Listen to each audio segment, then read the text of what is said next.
It is time for Amin to share his game notes. No one in the media will tell you what happened better than my boy. Amin Weekend observations presented by Miller Lite.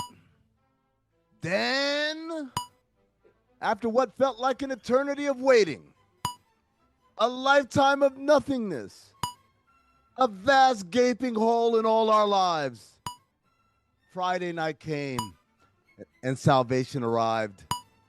And people rejoiced, not just in Miami, but all over the country, and indeed the world.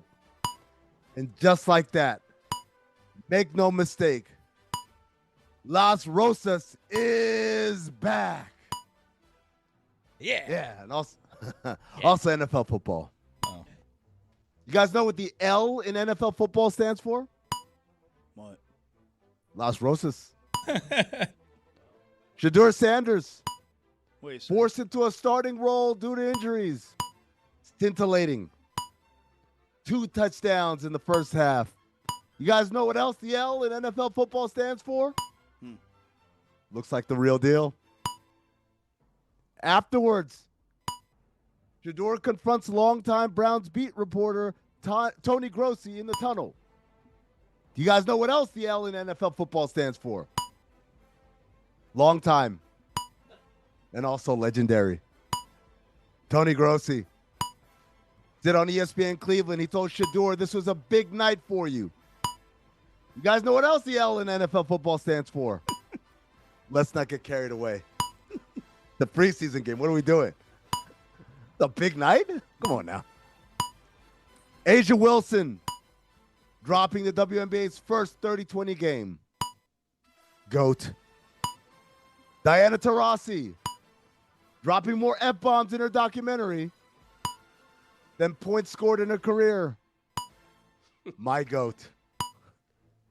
Shohei Ohtani hit with a $240 million lawsuit on Friday, then hit 3 homers on the next 3 days. You know what that's called? Silencing the critics. Believing that Mike McDaniel could break up an actual NFL fight is like clicking on the Jerkmate logo and believing you're about to watch Stranger Things. What happened there? You guys know about this, Jerkmate? I hate clicking on it by accident. I know. Thought I was going to see Stranger Things. I saw Stranger Things, though. Buying your doughs from CVS. Dangerous game. Top 5 most embarrassing things to buy from CVS. OLI. Tampons. I know, it's normal. Everyone goes to, but it's just like something weird about me going to the counter with tampons. I don't know. Because period. OLI. Exactly. You get it, Tache. OLI. Condoms. I always keep waiting for the cashier to say congratulations on the sex. OLI. Hard liquor. I get my Miller Lite from a CVS, no problem. I get hard liquor, I feel like it seems like I have a problem. And I'm like, I don't doesn't want have a liquor I license. couldn't agree more with you, Amin. Strong agree. Hell, it doesn't. The hell it doesn't, Zaz. See, you haven't been to the right CVS. Speaking of hell. Not yet. Later on, sorry. All right. Number 5. Depends. It just means yourself, right? Or Number 4. Supplements. You know the kind I'm talking about. Number 3. Personal lubricant. Number 2. Christmas gifts. It's an admission. I'm a piece of who forgot. No, it's a good stocking stuffer place.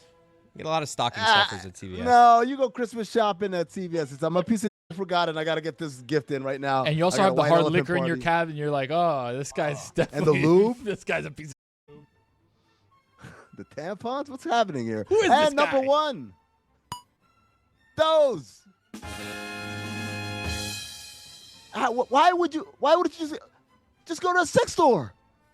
Go to a sex supermarket with your son. Buy them there like a normal person.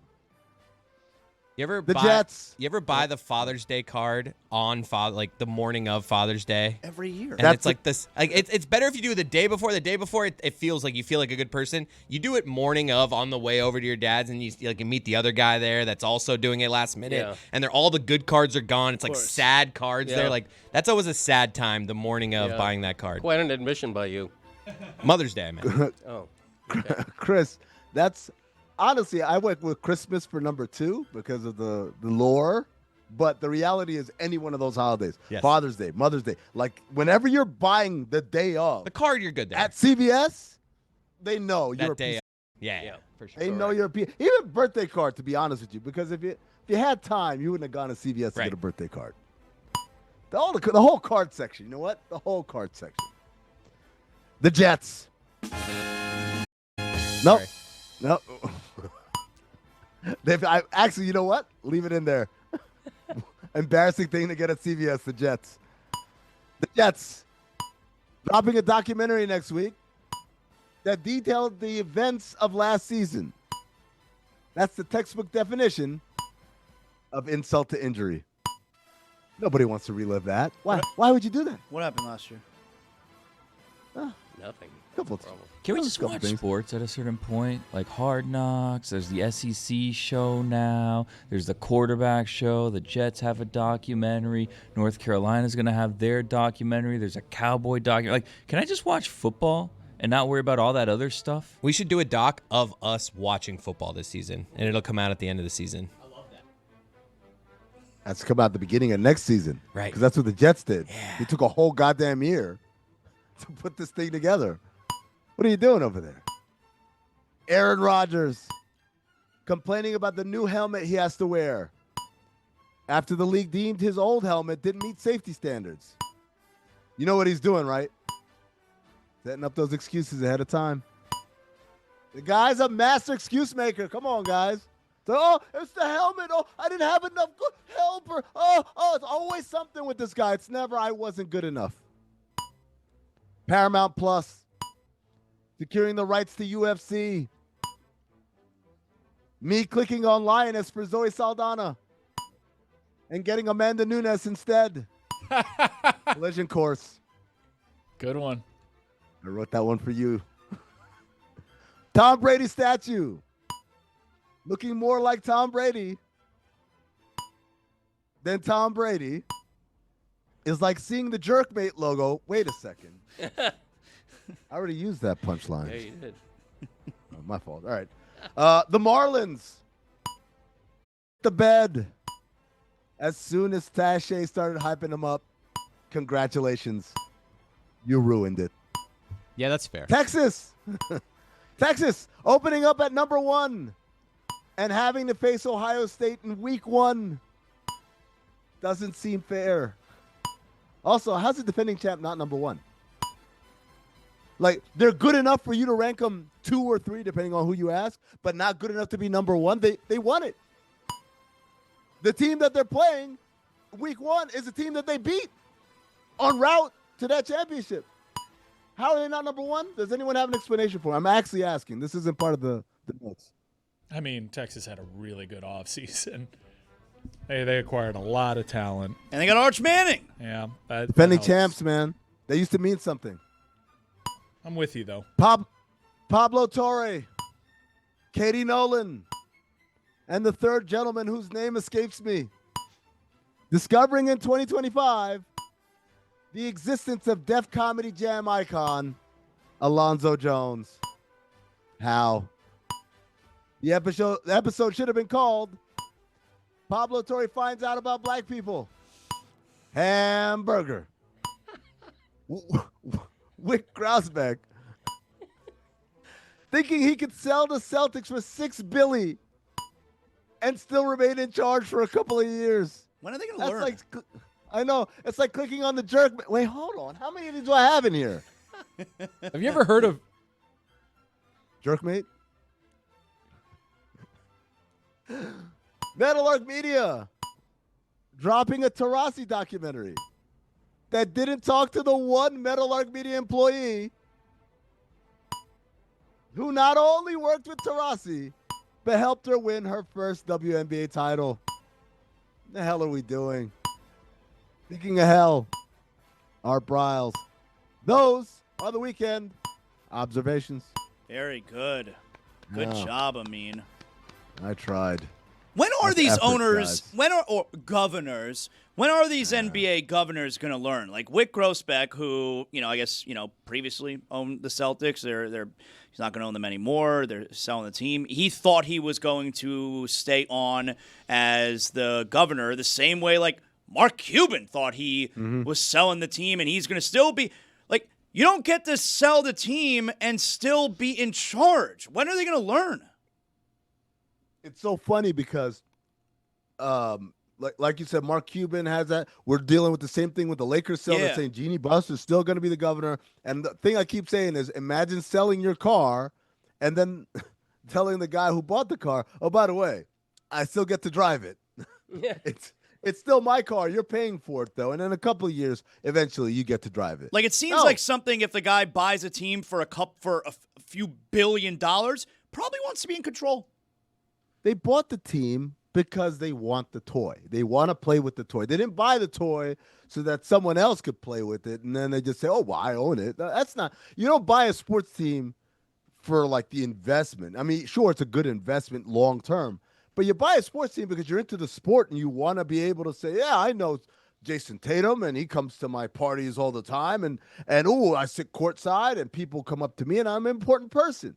And without the ability to play basically God and say, oh, I'm going to trade him, I'm going to sign him, I'm going to fire him, then you're just a guy on the sideline. People say, hey, you're not the owner. I know who the owner. The owner's Jeannie Buss. Look at her. She's over there at the press conference. Dude, it doesn't work this way. These people don't spend this money to not control the team. Yeah, but I feel like a former prominent owner, like a Mark Cuban, assumes sort of an emeritus position, at least publicly. Like, he's still allowed to go to the game. They're still going to show him in the stands. They're still going to come to him for comments when his former team makes a big trade. But he's not at that Board of Governors meeting anymore. No, but I find that normal, though, that a former owner would still want some of that spotlight to linger even after he sells the team. Greg, it's not so much about the spotlight. It's about the power. The governor is the one who votes at the Board of Governors meetings. The governor is the one that is on the committees, right? These are the people who are shaping how basketball kind of works as a business moving forward. And the idea that I would cede that control to someone else, basically for someone else to speak on behalf of a team, not in the court of public opinion, but in the real places where power is heard and listened to, that's kind of ridiculous. Yeah, you want to come to games? Come to games. Right. You want people to shake your hand, say thank you for the championship? That's fine. What you can't do is say, and the Celtics think we should do this. No. That's my job now. Right. I bought the team. Right, but you can have an opinion. Like, I agree with you. You shouldn't be on the Board of Governors if you no longer have that power. But the former owner carries a little weight in terms of opinion, particularly if it's an owner who was respected like Mark Cuban was. I mean, I got some audio that we want to play for you here, all right? Michael Porter Jr. Now, he's going to play for the Brooklyn Nets this coming season. But his brother doesn't play anywhere anymore, all right? His brother is in big trouble. He had the gambling and the prop bets and, the under, and he got in a lot of trouble. Not good. And his brother, Michael Porter Jr., was on a show called One Night Steiny. All right. One night with Steiny. One night with Steiny, One Greg. night in Steiny. I told you, Greg. It's One Night with Steiny. So here is Michael Porter Jr., Amin. Let's give this a listen, where he's probably talking about things that he in particular should not be talking about. Think about if you could get all your homies rich by telling them, yo, no shit, bet $10,000 on my under. This one game I'm going to act like I got an injury. And I'm a sit out. I'm going to come out after 3 minutes. And they all get a little bag because you did it one game. Like, that is so not okay. But some people probably think like that. They come from nothing, and 100%. All their homies have nothing. 100%. And they're like, bro, if I come out of this game after 3 minutes and y'all all hit on my under, we're all getting a little bag. Yeah. You know what I mean? And I obviously my brother went through his situation Malik Beasley's going through a situation right now. Terry Rozier was in some hot water. How did Michael Porter Jr. wake up one morning and said, you know what I'm going to do today? I'm going to say all of that out loud. See, Zaz, your mind went to Michael Porter Jr.'s morning. My mind went to Steiny's morning, where it's like, hey, yeah, we got Michael Porter Jr. on today. Oh, maybe we'll talk about something interesting. Oh, these guys got traded, whatever. Okay, we'll ask him. Get to the topic of gambling. It's like, oh, he's probably going to be real coy around this. His brother's still dealing with the federal investigation and stuff. He's banned from the NBA. But we have to ask. This is a journalistic outfit. I got to ask, and then he could shoot me down. It's up to him. And he asked the question, and Michael Porter Jr. starts detailing how to run a successful gambling operation here. And the sound you hear, if you turn the volume up really, really loud, I'm not saying let's replay it now, but you can rewind in the podcast. Turn it up really loud. When you hear him say, oh, get all my homies a bag, you can hear of Steiny hitting the bottom of the desk. Because he's like, oh, he said it. Oh, my God. And you guys didn't play this part, but he goes on, Michael Porter Jr. does, to say, we all had our struggles in life. My brother struggled all the time with gambling and money. That's why God didn't give him money. He's like, me, my vice was women. I had women everywhere. My brother didn't have women. So for me, I don't have a wife. And shout out to B-Hen from Club 520.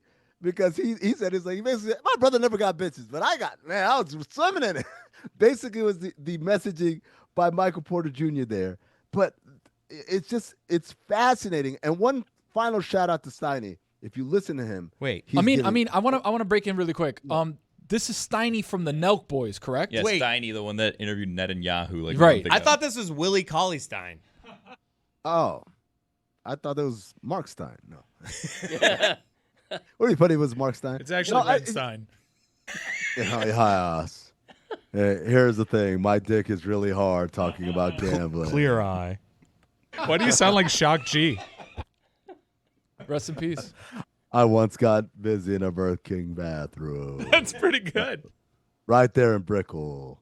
That's the one he's talking about. The one that holdover from the 1980s design.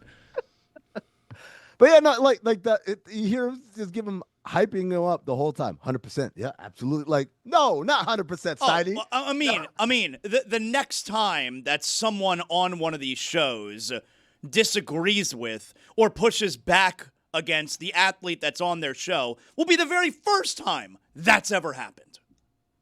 All I'm wondering is why we didn't get Michael Porter Jr. This could have been our scoop. This could have been our get. We could have been asking all these. Look, think of all the ridiculous questions. I'm just saying, think of all the ridiculous questions that Chris Cody has asked in interviews over the years, right? Like why would you ask that? Like, Michael Porter Jr. would be the one where it's like, yeah, we're getting an actual answer here. I just don't understand how, like, do you think there's a moment after that sit down that he says to himself, you know, it probably shouldn't have been as forthcoming as it was, detailing how he could scam gambling sites, and considering my brother is at the center of it. But he did have the lame little disclaimer at the first when he said something like, we all know this is wrong, but, and then he details all that. It was totally incriminating. Yeah, to answer your question, Zaz, no. I think he walked out, that was pretty good. And someone said, hey, man, you don't think we should ask them to cut out the part where you talk about gambling? He's like, no, I put the disclaimer saying, no, we all know it's wrong. We're good. It's like the reckless speculation sounder, right? You play it like, you're good. You can say whatever you want after that. Yo, Amin, how excited are you about NBA schedule release tomorrow? Big day. My God, man. Stupid. The only people who should care, obviously the teams, right? The media people who have to travel. If you're, for instance, if you're Jason Jackson, voice of the Miami Heat, he's got to figure out what city he's going to be in at any given moment. If you're a beat writer, if you're Ira Winderman, I got to figure out which one of these flights I got to start booking hotels now, right? But fans, who cares, man? You're going to find out when you find out. You'll find out like, hey, this week, the Lakers are playing against the Mavericks. Oh, I better tune into that one, right? But you don't need to know in August. And the reason why we do this is because the NFL does this. And the NFL does this because there's only 17 games. People do travel for road games a lot. and they have to book flights and hotels, and that's kind of a part of the NFL culture. And so they've made a big deal out of it, and every team has its schedule release little video and stuff. But the NBA, man, it's a different product. It's like trying to sell Coca-Cola the way Hyundai sells cars. Like, no, we don't have the same approach because we're not selling the same product. It's dumb. Having said that, Christmas Day, no Eastern Conference games other than the first one. You know what that means? It means put the kids to bed right after the Eastern Conference is over. No? Okay. So at 2 o'clock, after Cavs Knicks, we're putting the kids to bed on Christmas Day? Hey, you guys just sat there just like, It was okay. not a lot of buy-in there. We didn't That help was you out Jeremy there. level What buy-in. What do you think? That's very true. You think your family? You think your family? What do you think of the? What do you think of our theory that we made earlier this morning that the NBA game should start at the crack of dawn? You have Jazz Wizards just on the TV as you're opening up presents. Just make it a 24-hour hostile takeover. I'm with it. And I think that should be, everyone's like, how do you punish teams for tanking? How do you punish teams for being bad? We should take away their picks. We should do, no. You make them play Christmas morning, 6 a.m. You want to be bad now? See, that gives you incentive. Everyone's like, I'm not trying to be one of the worst teams next year. They're going to start winning games, and that's how you cure tanking. I mean, you may have heard yesterday I was dealing with a situation at home. I have a high school kid, and I was dealing with a very unpleasant situation as a parent. You got something going on too? Yeah, no, first of all, your situation was ridiculous, man. The kid's mad. The kid was mad that his mom, White Tam, put limits on his phone. Was that the impetus of Well, no, the blow-up? we did that in response to what we were not happy with him about. Yeah. What were you not happy about him? Just his attitude. Like, he's Just moody. the attitude overall. Moody teenager. Moody. Yeah. My thing is this: fix your face. You know what? Just fix your face. Get out of here. And the idea that like you allow him, like you can leave. Does he pay the car note on the car? He actually does make payments.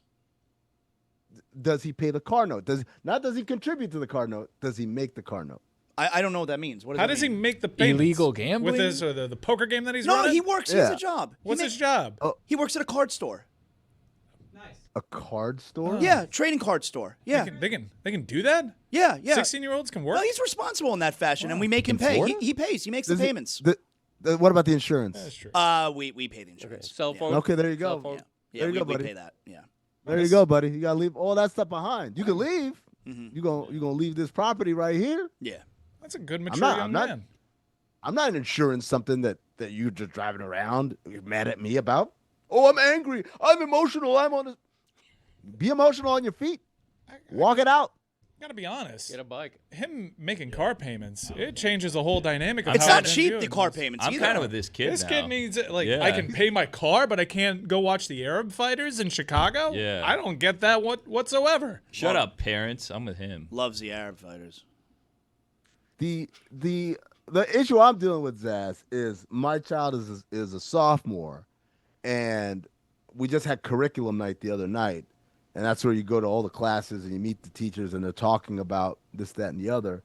And I'm beginning to realize I don't even remember how I took classes in high school. I just showed up and this was my schedule and we did it. And these kids now, they got to pick. You got to pick. Are you going to do AP World History? If you do AP US History and then take AP. And I'm like, oh my God, how many AP courses do you take? And I'm looking online and I said, well, the really good schools want you to take at least 7. So now we got to figure out, okay, these are the AP courses you got to take, but you can't take these AP courses without these prereqs here, honors this and honors that. And so I'm sitting here, I'm like, my head is spinning at how much I got to do to make sure my kid can get into college. And I go back to what I was doing, and I literally just showed up and they handed me a schedule. I don't think that's true, man. Like, I remember on the last day of school, you would have to fill some kind of format out, which you would tell them the classes that you want for the next year. Don't remember any of that. I just remember showing up and like, here's your schedule. I don't. And the idea that now the picking of the classes as a sophomore can have an impact on where you go to college. Of course. Like, what are we doing? Yeah, man. I thought senior year. Now we're like, oh, gotta get ready for college. Nah, guys. senior year is like the least important of your high Everyone school knows years. junior year's the big year. Yeah. Junior year's the Is big it? year for everything. Yep. Senior year ain't man. For real? Mm-hmm. Your Yep. Has it coach always said- been like that?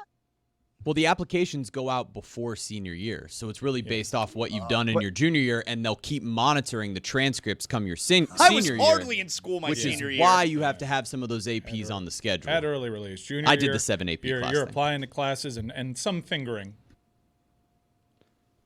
Jeremy, you did 7 AP classes and went to UCF? Yeah, man, I got into Chapel Hill. I just didn't want to take out loans. Oh, wow. Chapel Loans. All that work for nothing. Wow. Oh, look what he's done. I like that. Now I got them. Now I got them on my side. All Yeah. right, here we go. Chapel Roan. But hey, by the way, Tony, I wanted to talk to you about Hard Knocks, man. Okay. Big thing about Hard Knocks. Yeah. First of all, Greg, you're absolutely wrong. Everyone loves Hard Knocks. You're the only one on this island. Okay. But the quality has dipped. The quality has dipped. I say this because the biggest thing about every season of Hard Knocks is always what? The first intro to episode 1. Thank you, That's- dude. Right? That's where they get you like, Better give me oh, some shit, sprinklers. This year was so bad. The worst the one best ever. one ever. The best one ever was, and look, I'm not endorsing the man. I'm just saying it was a hell of an intro to their season of Hard Knocks. Was the Raiders with John Gruden, Yeah. where he says everyone's got a dream. I dream about playing in NFL. I dream about doing this. He's like, I'm not into dreams anymore. I'm in nightmares. Dude, I love Electric. I- It's electric, I, dude. I loved that. The first he does that speech, like every college program has put out him giving that speech now. So I'm a little over that He speech. did it to Georgia just a but couple of it weeks does ago. slap. The first time you hear it on Hard Knocks, it did slap. I'm in a because you know Knock what on they the wood if did? you hear me. nightmare. Was that Gruden or Jack Nicholson? Nightmares, man. His son's still a coach on the Raiders. You guys know that? Deuce Gruden. Nightmare. He didn't send any He emails. used to work at but Hooters. Gruden just won some lawsuit. Yeah, he's going to get his day in court. Actually, he's not because the NFL does not want to go to Discovery. So so crush him. congratulations. That was Nicholson. So, but when he drops that, I'm in the nightmares. That's where they drop the first notes of the music. Do do do do. They do that, and then it builds a little bit. Do do do do. Yeah, it's so And then, good. Dun, dun, dun, dun. I'm like, let's watch the Hard Knocks. This year it's like, sit down. Ugh. Sit down. Hey, get Mike. Oh, I'm getting married too. Dude. I don't care, producer man. It Right. was the worst don't one care. ever. It was the worst intro to Hard Knocks ever. It was just him sitting down. Oh, I'm getting mic'd up. Okay, let's do this. Right. Oh, and the producer saying, "Oh, you got Yeah. married. Congratulations! I'm getting married too." Like, I don't care. Way to make it about you, producer man. a great point. It was really Ridiculous. Other notes about Hard Knocks. This is year what? 25, 27 of Seems maybe like it. no, 30 of Hard Knocks. Yeah. Still can't get the 40. Close cap. You're 40 of Hard Knocks. I had Still 50. 50 of Hard Knocks. Keep Seems going. like it. Do I hear 51? Still can't get the closed captioning right. I got to deal with closed captioning. The A is like on a 30-second delay. I never yeah, know. no, he's right about that. I never He's right know about if that. that's the show's fault. Is that my fault? I never know if that's the me. show's fault. That's the show's It fault. could be like internet. I know Typically- it's not my fault. No, it's so typically live events do have a little bit of a delay. You guys had a whole goddamn week, man, to sync this up. Number one. Number two, most shows are smart enough that if there's text on the screen, like for instance, who this rookie unsigned undrafted free agent is, will put the captions up when away from where that text is. Not Hard Knocks. They slap that right over. And I'm like, I don't know who this is now. I just got to go for context clues. It's Buffalo Joe. Who the hell is that? All right, number three. Greg McDermott was wearing a T-shirt that said "Playoff Caliber." Sean, is that a brother that's on the staff? Is this nepotism? Who's Greg McDermott? Sean McDermott. Oh, Greg he's McDermott's he's the basketball dude the jihad guy. Got it. coach. Yep, Dumb T-shirt. he had the playoff caliber. That's what they got in Buffalo. Like, way to set your expectations super low. It should be the Dolphins. This is slogan. if they don't do it this time, Mike McCarthy vibes off of McDermott. I think McDermott's on a hot seat. I do. Nobody says that. I don't know if they did drastic enough moves. They got Bosa in there, that's fine, but yes, if they fail yet again. Yeah. And it's really unfair because Josh Allen, You could make an argument Josh Allen might be the second greatest quarterback of all time, but we don't know it because he's playing it. He keeps running into the greatest quarterback of all time. Yeah. They gotta change it up if they lose to this team again. And the easiest thing to change is the coach. I totally think he's on the hot seat. Something McDermott. about these coaches, huh? Has there ever been a good Mike McDaniel? Whoa! Am I stepping on something? Yeah, you did. Whoa. Of all people. If you Wow. think your family If you think you're I can't believe it. would accept you saying a common slur about Fair enough. if you think you're Northern Europeans. Yeah, well, He yeah. meant the MC. He meant the MC. Something about these MC coaches. Mike Chris, McDaniel. Is that Mike a generational McCarthy. divide? Did you not Yeah, know man, that I didn't one? even know that one. I was You know, with him. I thought good topic. Yeah, no. Well, it's been bleeped. Yeah. So All right, but You're not let's- going to believe this. In America, Still they a good take. They had an attitude towards immigrants way Let's- back when. Let's get back to his topic. Are there any examples of good coaches whose That start names with start MC? No, MC? let's do the racist one that Jeremy wanted. It to could do. actually be worse if you bleep it, by the way. Mike McCarthy, bad. Mike Just be careful. McDaniel, hot seat. Sean McDermott, hot seat. Josh McDaniel, hasn't worked out. Give me a good MC. it was a good one. Don It was McShula. a great topic. Greg's I tried. right. Don He is right McShula about did that, work. that It's all right. You didn't know. The McGoat, I really some didn't. called You him. didn't know. I really had no It's all idea. right. You Don didn't know. That one's on me. I'm gonna Google it. McShula. That's right. Jeremy, work computer? Jeremy, somewhere Myers Leonard is like, see? Not so easy, is it?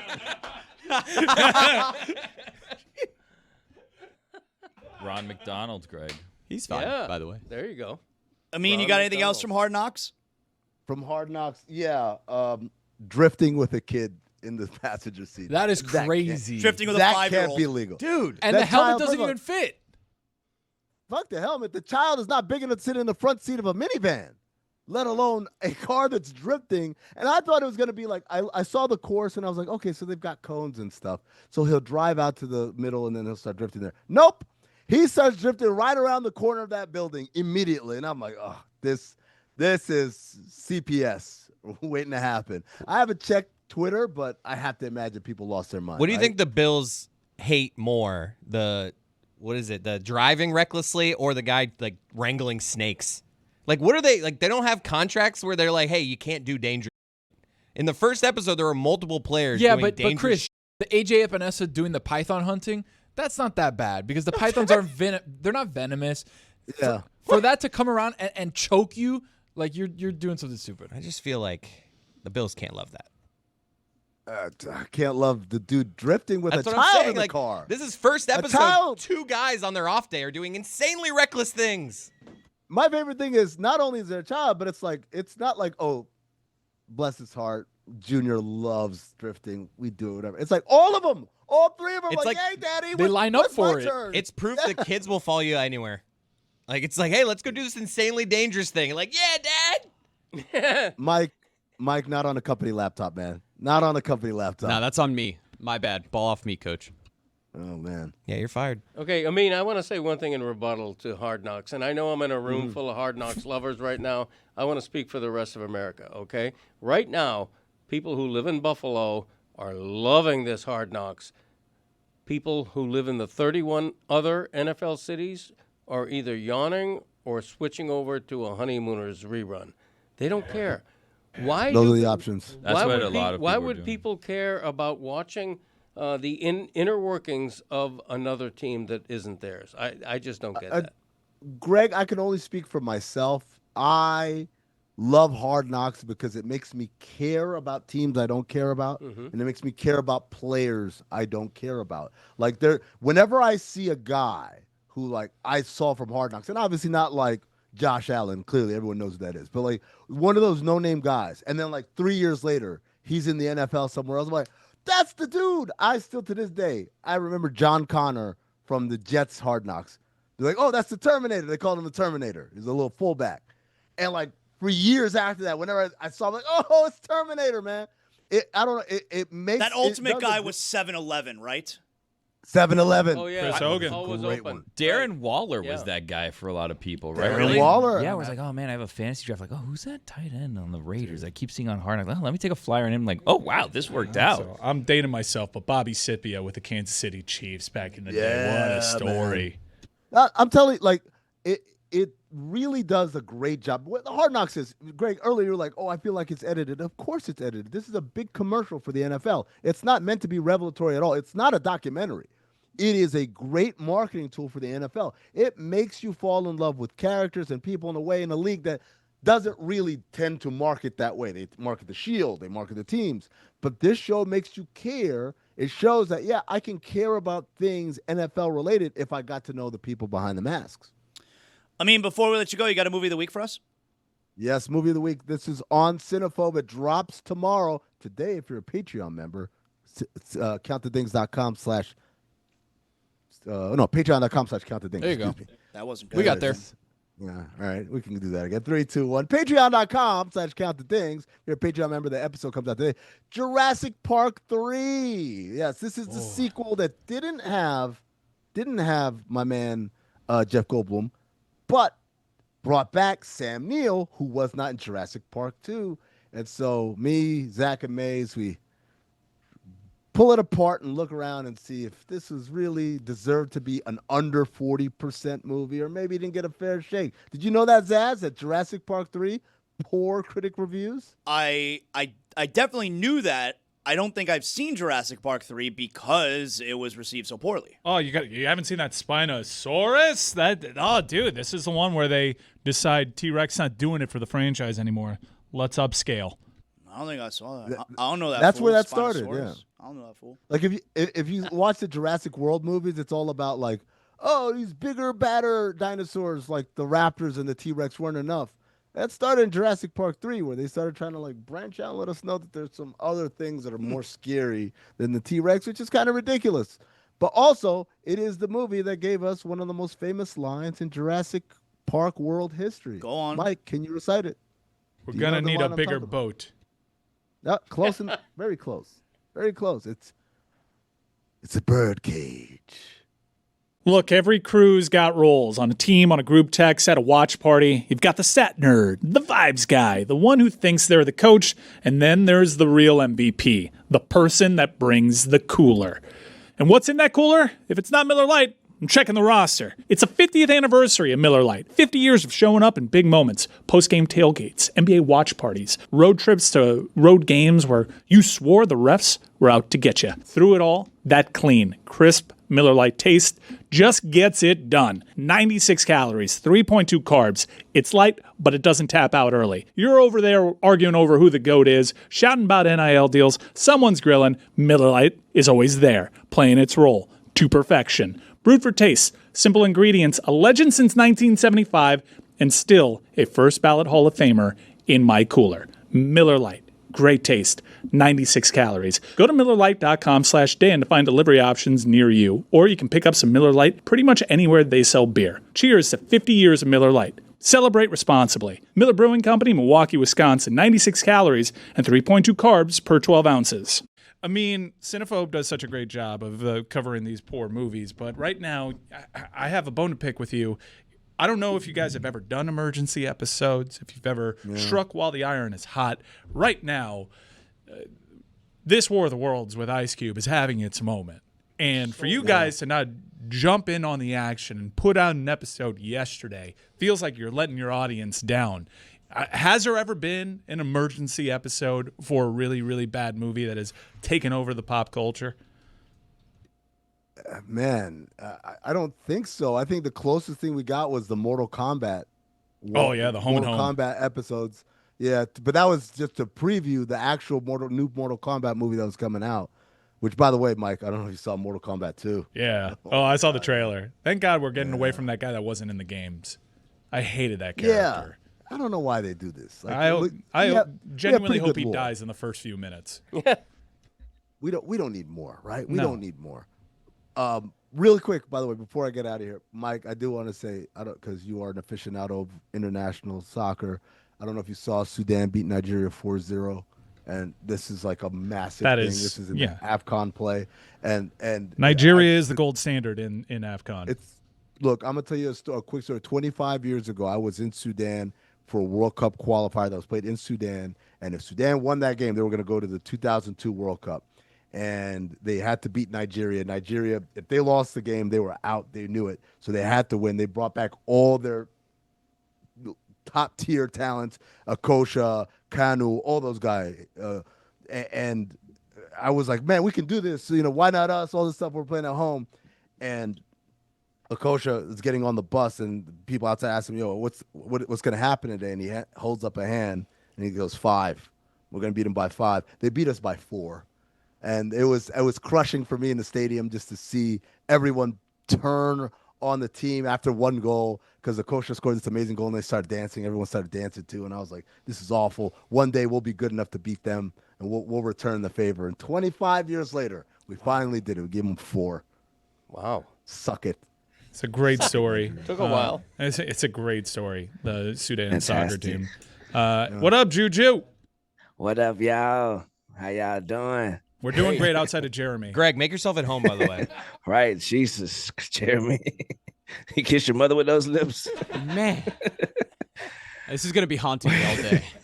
And probably for the rest of my life. Mm-hmm. Yeah, I liked y'all conversation on the Hard Knocks, though. As a Buffalo Bills fan, let's go Buffalo. I'm so happy that this is the product, because usually we getting spicy stories. We getting people getting their egos big and struck. Man, y'all see it firsthand, but we ain't got nothing but a whole bunch of square bears on our team. We lame as hell, and that's how I like it. Stay lame.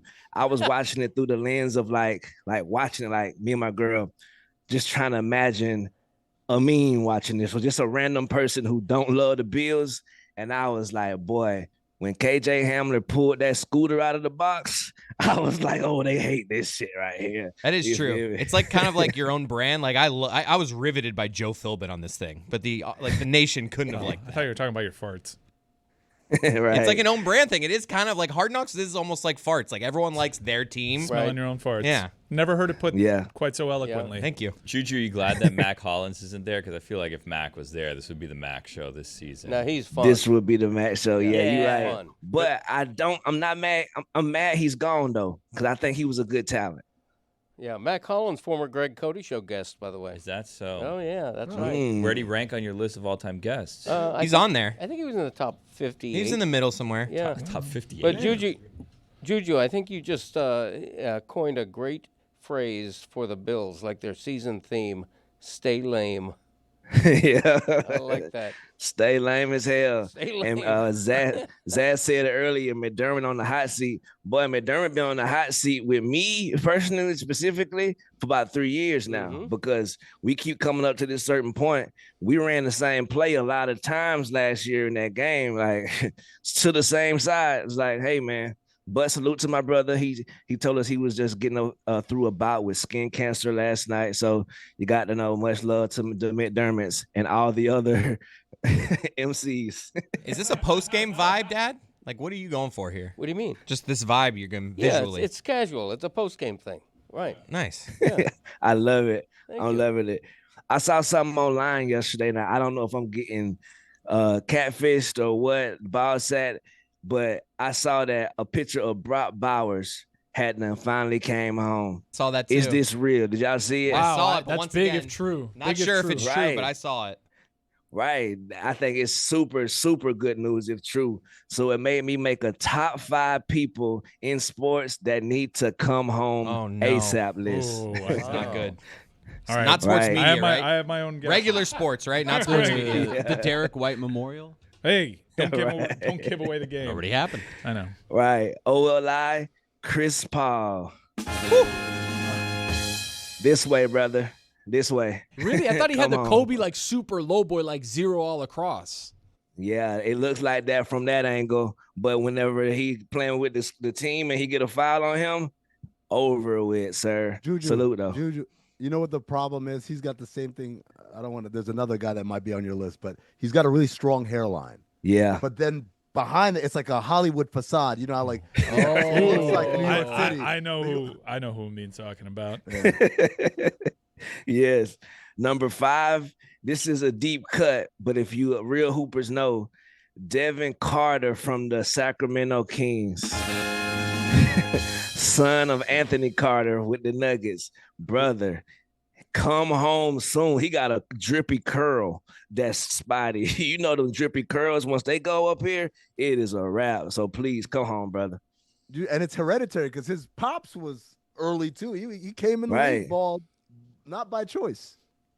Exactly. You should take heed from your father. That's what they're there for, to lead us and guide us. Number 4, Kevin Durant. That's the one. Come we home and alluded stay to. home. This is what I'm gonna say. If he brushed his hair, I think he might get some coverage. He might get some coverage if he brushed it. I saw a video circulating online yesterday about a fan in the crowd says, KD is my MVP, is my GOAT. And MJ, I wasn't alive or something. And he looked that way, and boy, come home ASAP, brother. Yeah. Number 3, Derrick Henry. I like this one. Sneaky. Right. Wow. Some people saw it. Some people forgot it. He cut his hair last year, and I think he cut it for the right reason. Like, it was time. But now he growing it back. He got braids. He get put in. It's a lot going on, man. Brother, come home and stay home ASAP, Derrick Henry. Number 2, LeBron James. Hall of Famer. We all know who number 1 is. We got it. Number you 1 don't is put that much money and technology and science into your head, Juju, just to cut it all off. Also, remember he tried to soft launch the bald head look when he was in Miami that one summer, and he looked crazy. And so that's when he knew, I can't go down this route. But I feel like we'll get used to it sooner than later, man. He got too much money to still be doing that, bro. Come on, LeBron. Come home ASAP. And Brock Bowers, if it's CGI, Brock Bowers, you're on this list. So just throwing that out there. But the number 1 person that needs to come home, sirs, Jalen Suggs from your Orlando Magic. Yeah, that's a tough one. All right. Man, it is getting tricky, Jalen. Congratulations on your relationship. Who you got, Mike? Trae Young. Oh yeah. Wispy. Yeah. He's got wispy hair. Yeah, Jalen Suggs deservedly so. That is an all-timer. Absolutely. But I can't believe that Trae Young didn't crack this list, given all the memes of that lollipop that gets stuck in the rug. Yeah, I gotta live in Atlanta, and Trae be outside more than y'all would think he'd be outside. So I ain't got time for that, Trae. Come on, watch out. Doc Rivers is another one. Strong hairline. Nothing. Yeah, in the front. Yeah, I think some of those brothers got the tattoo hairline, the real fine tattoo. Man, I want to snitch. I know 2 NBA players who have. Or actually 3. Yeah, I'm not going to snitch on them. Wow. We can tell. We can all tell. Wow. PJ Tucker? Right. Damn. Direct hit. Oh, must have been it. Means gone. Right. Combo breaker. Jerkmate. I mean. Well, yeah, y'all mentioned TV shows earlier. The Alien definitely coming out. I'm locked in for that. Also, a great show right now on Apple TV is Smoke. That Smoke is a good show. Yeah, so if you haven't checked it out, hell yeah. Also, MTV's The Challenge is back on your stations right now. Billy, how you feel about this season? You checking it out? I have been. I've been catching up. This D from Miami's a man-eater, huh? She has that big guy going crazy because she was bananas. Spoiler alert. Right, bro. Wait, what? I'm locked in. Yeah. This guy in the house, he liked this girl. Allegedly, they were hooking up. And then as soon as she got to the challenge, she started holding hands with my dog, Johnny Bananas, and cuddled up. And instead of going down there like a man and just say, hey, man, it's bothering me, he up there telling everybody in the room, he shaking mad. He punched the wall. Yeah. Exactly. Messed up his hand. I'm like, brothers, maybe you need to stay away from this lady. Maybe they should give you a break from the show because he was going crazy. So, yeah, tune in if you're not. Also, you guys mentioned sci-fi movies earlier today. So off the top of the dome, some 5 sci-fi movies that I was thinking of: Butterfly Effect, Terminator 2. Okay. Sorry, my bad. Go ahead. Go ahead. Ready Player One. Ready Player One was fun. I liked Ready Player One. Sneaky banger. Hell yeah. Inception, of course. Yeah. And I guess it doesn't feel sci-fi, but it absolutely is. Right. The Edge of Tomorrow. I want to talk about a sneaky banger. This is the most Top underrated 5 Tom titles. Cruise film ever. For sure. Hell yeah. Live, Die, Repeat. And yeah. And Live, Die, Repeat. No. That's what we call it now. The hell with that. It's always Edge of Tomorrow. Edge of Tomorrow is one of the coolest titles for a movie I've ever heard. Edging in my life. Tomorrow. Hell yeah. Okay. Jerkmate. Jerkmate.